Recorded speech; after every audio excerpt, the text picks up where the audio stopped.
ইরানের ভেতরে এই মুহূর্তে গোপন অপারেশন চালাচ্ছে মোসাদের গোয়েন্দা নেটওয়ার্ক। সম্প্রতি এমন বিস্ফোরক স্বীকারোক্তি দিলেন ইসরায়েলের হেরিটেজ মন্ত্রী আমিখাই এলিয়াহু। গত ৮ জানুয়ারি ইসরায়েলি সেনাবাহিনীর রেডিও গালেই জাহালে দেওয়া এক সাক্ষাৎকারে তিনি সাফ জানিয়েছেন তাদের লোকজন এখনও ইরানের মাটিতে কাজ করছে। সংবাদ মাধ্যম ইসরায়েল হায়ুমের বরাতে জানানো হয়, নেতানিয়াহু সরকারের হেরিটেজ মন্ত্রী দাবি করেন গত বছর চালানো হামলাগুলো হঠাৎ করে হয়নি, বরং ইরানের ভেতর থেকে আগেভাগেই প্রস্তুতি নিয়েছিল মোসাদের গুপ্তচর ও তাদের সাহায্যকারী স্থানীয় এজেন্টরা।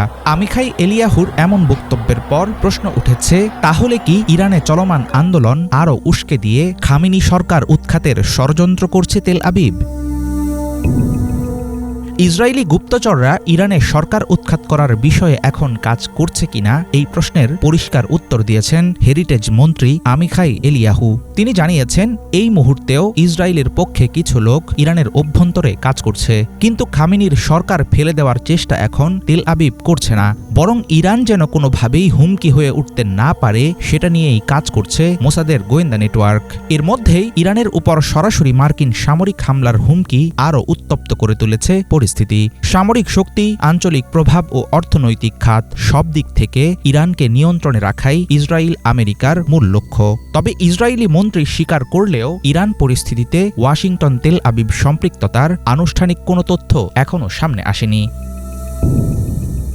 সর্বোচ্চ ধর্মীয় নেতা আয়াতুল্লাহ আলী খামেনি তার ৩৫ বছরেরও বেশি সময়ের শাসনকালে এমন কঠিন পরিস্থিতিতে কমই পড়েছেন। চলমান আন্দোলনে পশ্চিমাদের মদদ রয়েছে এমন দাবি করে তিনি সাফ জানিয়েছেন শত্রুর ষড়যন্ত্রের কাছে আত্মসমর্পণ করবে না ইরান। অর্থনৈতিক অসন্তোষ থেকে শুরু হওয়া বিক্ষোভের ঢেউ আছড়ে পড়েছে গোটা দেশে। কঠোর দমনপীড়নের মধ্যেও ডাক দেওয়া হচ্ছে সরকার পতনের। রাষ্ট্রীয় টেলিভিশন ভবন, মেট্রো স্টেশন, ব্যাংক, দোকানপাট ছাড়াও আগুন দেওয়া হয়েছে যানবাহন ও বিভিন্ন স্থাপনায়। পরিস্থিতি সামাল দিতে ইন্টারনেট বন্ধ রেখেছে ইরান সরকার। দীর্ঘদিন ধরে খামেনি প্রশাসন অভিযোগ করে আসছে ইরানের ভেতরের অস্থিরতা, আন্দোলন ও নিরাপত্তা চ্যালেঞ্জের পেছনে ইসরায়েল ও পশ্চিমা গোয়েন্দা সংস্থাগুলোর হাত রয়েছে। দেশটির বর্তমান পরিস্থিতি সেই পুরনো অভিযোগকেই নতুন করে সামনে এনে দিল। গত এক দশকে একের পর এক সাজানো দুর্ঘটনা ইঙ্গিত দিচ্ছে ইরানের অভ্যন্তরীণ আন্দোলনকে ব্যবহার করে এবারও ফায়দা নিতে তৎপর ইসরায়েল।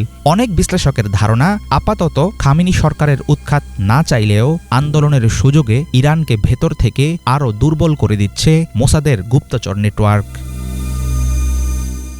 ইরানি পারমাণবিক বিজ্ঞানীদের রহস্যজনক হত্যাকাণ্ড, বিভিন্ন সামরিক স্থাপনায় বিস্ফোরণ, সাইবার হামলা ও বিপুল পরিমাণ সরকারি গোপন নথি পাচার, সব ক্ষেত্রেই ইসরায়েলের গোয়েন্দা সংস্থা মোসাদের দিকে আঙুল তুলে এসেছে ইরান। ২০২০ সালে শীর্ষ পরমাণু বিজ্ঞানী মোহসেন ফাখরিজাদেহকে হত্যার পর ইরান দাবি করে এই হত্যাকাণ্ড দেশের ভেতর থেকেই চালানো হয়েছে।